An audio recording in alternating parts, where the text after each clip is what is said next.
You are currently living in a prison of your own design, and the bars are made of your most frequent thoughts. It is a chilling reality to realize that your bank account, your relationships, and your daily stress are not the result of the economy or bad luck. They are the physical harvest of the blueprints you have been feeding your mind. Most people wake up and hand the keys of their consciousness over to the headlines and the opinions of the mediocre, effectively letting the outside world program their failure. But the successful few understand a law as predictable as gravity. We become what we think about. If you want to change your life, you have to stop being a passenger in your own skull and start acting like the architect of your destiny. Imagine a farmer who owns a plot of land. The land is rich, fertile, and ready to grow anything. The land doesn't care what the farmer plants. It is a neutral, powerful machine. If the farmer plants corn, the land will return corn. But if the farmer plants nightshade, a deadly poison, the land will return that poison with the same abundance and care it gave to the corn. Your mind is that land. It is a gold mine, but it is also a mirror. It does not argue with you or judge the quality of your thoughts. It simply takes the seed of your dominant thought and begins the mechanical process of turning it into your physical reality. Most people are planting poison and wondering why their life tastes bitter. They think about debt, and the mind finds more ways to keep them in debt. They think about bad luck, and the mind scans the horizon for more luck to confirm that belief. You must understand that the mind is a servant, but it is a blind one. It will build a prison just as efficiently as it will build a palace. We live in a world governed by laws: the law of gravity, the law of physics, the law of cause and effect. Yet, for some reason, the average person believes their life is the one exception to these laws. They believe they can think like a victim and live like a king, or focus on good enough and expect extraordinary. This is a mathematical impossibility. Your results are a perfect reflection of your internal blueprint. To change the building, you must change the drawing. You become what you think about because your thoughts dictate your actions, and your actions dictate your destiny. There are two types of people: the drifter and the architect. The drifter is a biological sponge whose thoughts are a reaction to their environment.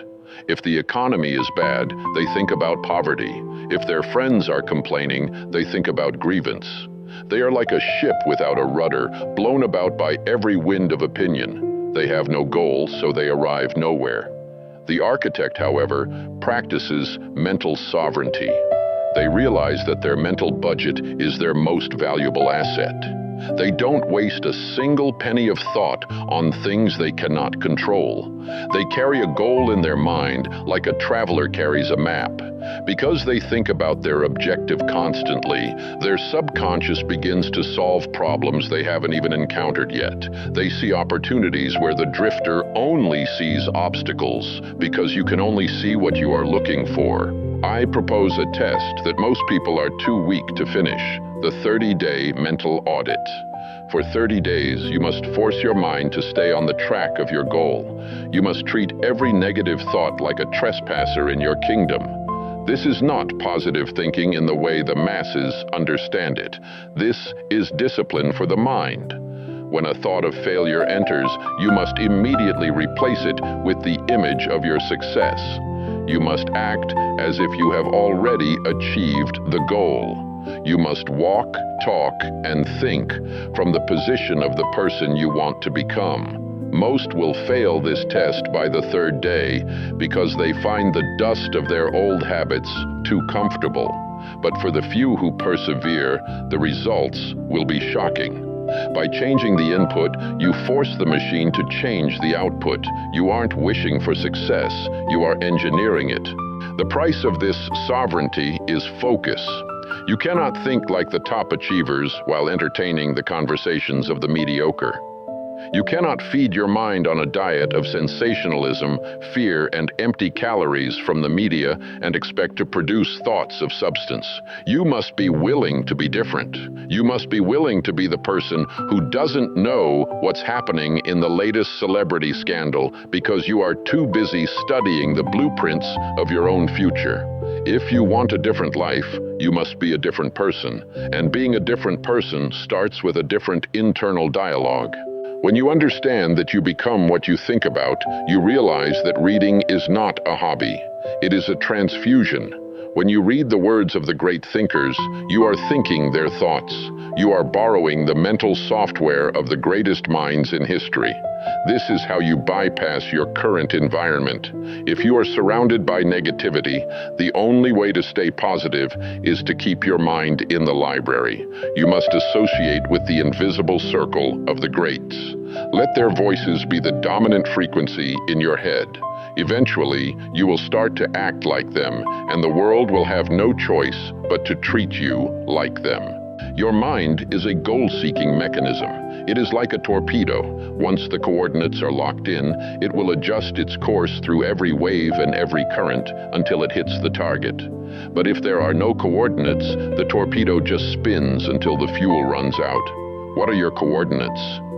Most people can tell you exactly what they don't want, but they are terrified to state clearly what they do want. They think about the bills, the illness, and the loneliness. By doing so, they are locking the coordinates onto the very things they fear. You must be specific. You must be ruthless with your focus. You must see the end result so clearly that the present obstacles begin to seem like shadows. The law of thought is the ultimate regulator of your life's frequency. You must understand that your brain possesses a reticular activating system, a biological filter that decides which pieces of information from the environment actually reach your conscious mind. If your dominant thought is money is hard to find, your brain will literally blind you to opportunities sitting right in front of you. It will filter out the gold and only let in the coal. To the person who thinks like a victim, the world is a series of closed doors. To the person who thinks with purpose, the world is a series of puzzles waiting to be solved. You aren't changing the world, you are changing the lens through which you see it. This brings us to the concept of mental gestation. Every seed has a specific period of time it must remain in the dark soil before it breaks the surface. A carrot takes a few weeks, an oak tree takes decades. Your thoughts are no different. Most people plant a great idea, but because they don't see results immediately, they dig up the seed to see if it's growing. In doing so, they kill the harvest. You must have the patience to stay the course. Once you have locked onto your goal, you must provide the mental water of repetition and the sunlight of expectation. You must trust the mechanics of the mind. If the blueprint is held consistently, the building must rise. We must also confront the law of intellectual gravity. Just as physical gravity pulls everything toward the center of the earth, there is a social gravity that tries to pull your thoughts down to the level of the average. If you are trying to think at a high level while surrounded by people who think in terms of limitations, you are fighting a war on two fronts. You must use your mind to create an inward sanctuary. When you are in a room full of noise, you must have the ability to retreat into the private library of your own focus. You must be able to see your goal so clearly that the physical world around you becomes the shadow and your mental world becomes the reality. This requires the elimination of mental friction. Friction occurs when you say you want one thing, but your subconscious believes another. If you say I am successful, but your internal voice whispers you're a fraud, you are creating a short circuit in your engine. To fix this, you must use incremental belief. Don't start by trying to believe you are a billionaire. Start by believing you are a person who never misses a deadline. Start by believing you are a person who masters their morning. As you stack small wins, your subconscious begins to trust your new voice. You are training your mind to believe that when you think a thing, it happens. Consider the power of autonomy in thought. Most people's opinions are not their own. They are a patchwork of things they heard on the news or inherited from their parents. They are mental ventriloquists, speaking words they didn't write. The successful person, however, audits every thought. They ask, where did this idea come from? Does it serve my purpose? If a thought is not yours, if it does not belong in your gold mine, you must evict it. You must become a stranger to the common way of thinking. The one who follows the crowd will usually get no further than the crowd. The one who walks with purpose is likely to find themselves in places no one has ever been before. The law of mental energy is often ignored. Your mind has a finite amount of decision capital every day. If you waste your thoughts on what people think of you or minor grievances, you have nothing left for the high architecture of your destiny. This is why high achievers simplify their lives. They automate the trivial so they can obsess over the vital.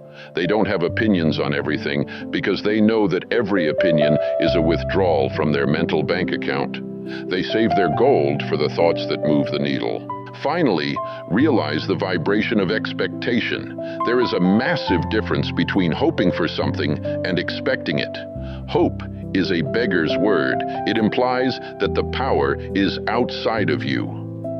Expectation is the word of a master. It implies that the outcome is already settled in the mind. When you expect success with the same certainty that you expect the sun to rise, you stop trying and start executing. You move with a different grace. You speak with a different authority.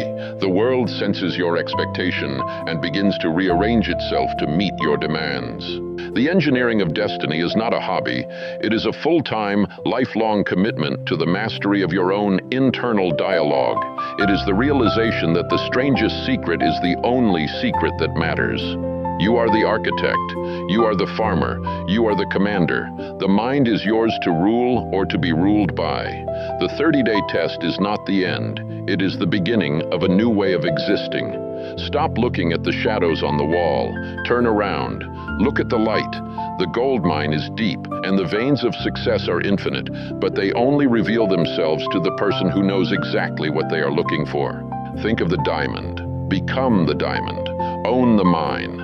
This is Earl Nightingale, and your future is being written in your head right now. Make sure it's a masterpiece. Get to work. The law of intellectual compounding dictates that your thoughts do not merely add up, they multiply over time.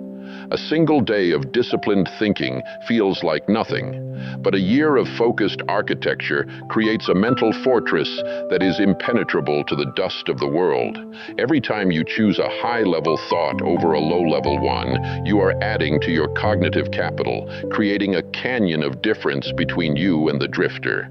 After 5 years of this compound mental clarity, you will find yourself making decisions with a speed and accuracy that seems like magic to others, but it is simply the result of consistent mental investment. Consider the principle of the mental vacuum, which reminds us that nature abhors a vacuum. If you clear a space, something must fill it. If you remove the junk food of gossip and news from your mind, you create a void. If you do not intentionally fill that vacuum with gold, the world will fill it with trash by default. You must be proactive, keeping a waiting list of high-level ideas and strategies ready to occupy every spare moment of your consciousness. Never leave your mind empty for the world to vandalize during the quiet moments of your day. To deepen your understanding of this mastery, we must examine the law of intellectual gravity. In the physical world, gravity pulls every object toward the center of the earth. In the mental world, there is a social gravity that seeks to pull your ambitions down to the level of the average. Most people are not even aware of this force, yet it is why so many dreams die in the comfort of common conversation. Discipline is the rocket fuel required to achieve escape velocity from the pull of mediocrity. You must be willing to endure the friction that comes with rising above the crowd. This means accepting that your new habits will be misunderstood by those who are still drifting. You are not being antisocial. You are being selectively sovereign over your environment. Consider the principle of the mental vacuum. Nature abhors a vacuum. If you clear a space, something must fill it. This is why simply trying to stop a bad habit through willpower alone rarely works. You must replace the old, undisciplined thought with a new, constructive one immediately. This is the law of substitution. When a thought of procrastination enters, you do not fight it. You simply turn your attention to the next small, disciplined action. You crowd out the darkness by turning on the light. By maintaining a waiting list of high-level ideas, books, and strategies, you ensure that every spare moment of your consciousness is occupied by gold rather than coal. We must also explore the dynamics of decision capital. Every morning, you wake up with a finite amount of mental energy to make decisions.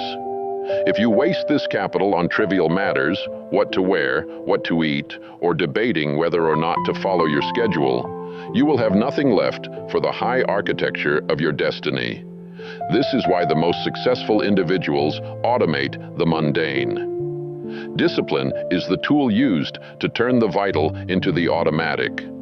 When a task becomes a habit, it no longer costs you energy, it begins to pay you energy. You are building a momentum of excellence where the sheer mass of your past, disciplined actions carries you through the days when your spirit is low. Think about the vibration of expectation. There is a profound difference between hoping for a result and expecting it with the calm certainty of a professional.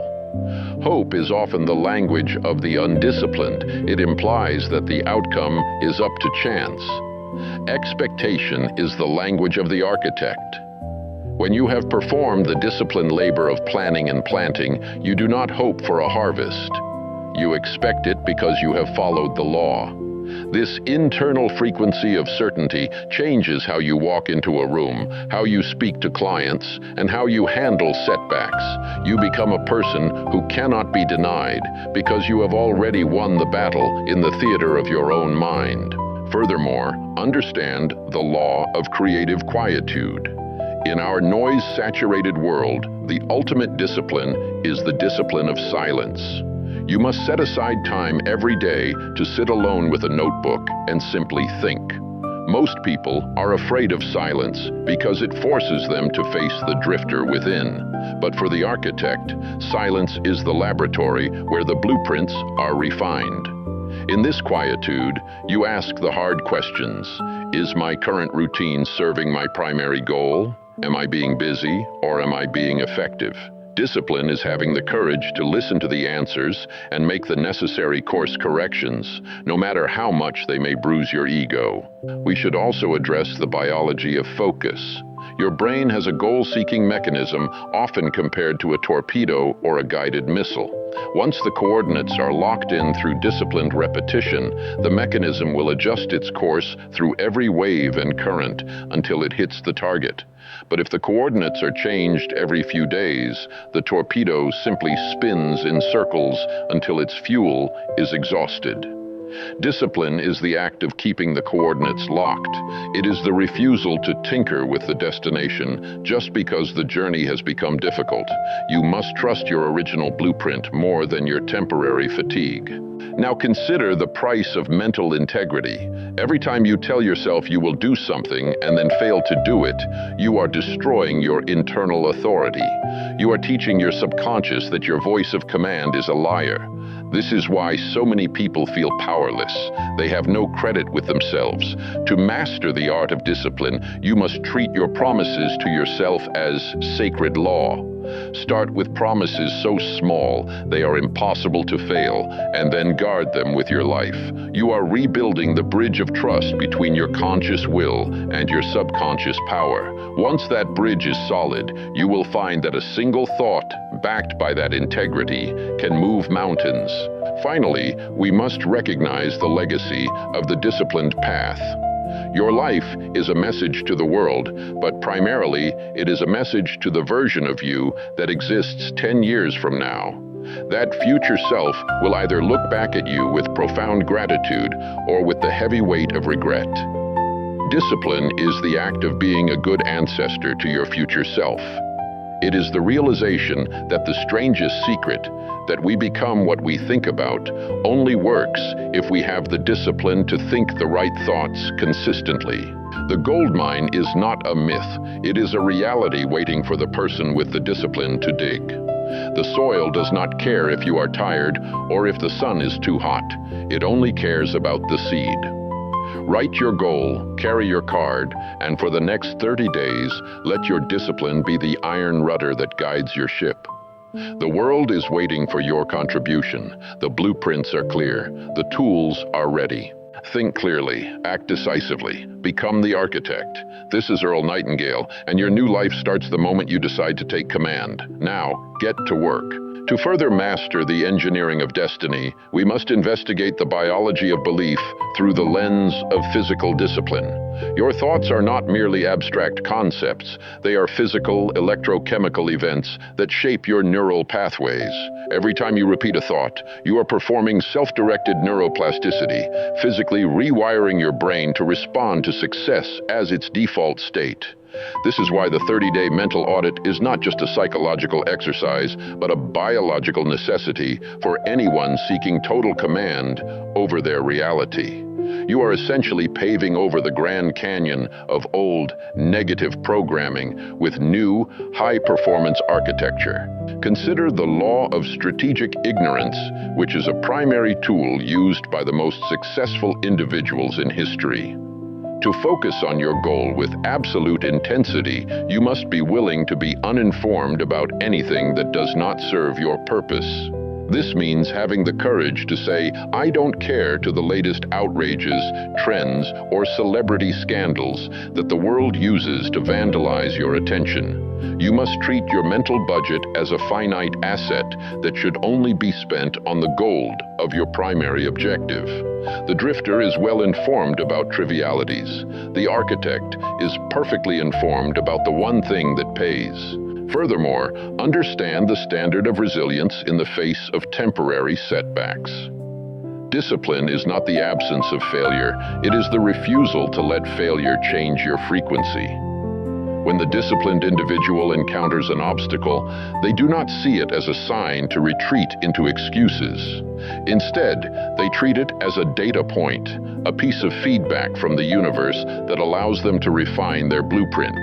By maintaining objective detachment, you can edit your internal world without the interference of ego, turning the rubble of mistakes into a stronger foundation. We must also explore the sovereignty of the long view. In a society obsessed with instant gratification, discipline is the ability to look past the now and fix your eyes on the eventually. It is the willingness to be misunderstood by the crowd while you are building a foundation that they cannot yet see. A cathedral requires a depth of foundation and a quality of stone that the instant world will never understand. Your goal is to move from hoping for success to expecting it with the calm certainty of a master architect who knows the laws on their side. Finally, recognize the vibration of the final act. Your subconscious mind does not understand the future, it only understands the now. To manifest power, you must think from the end result rather than of it.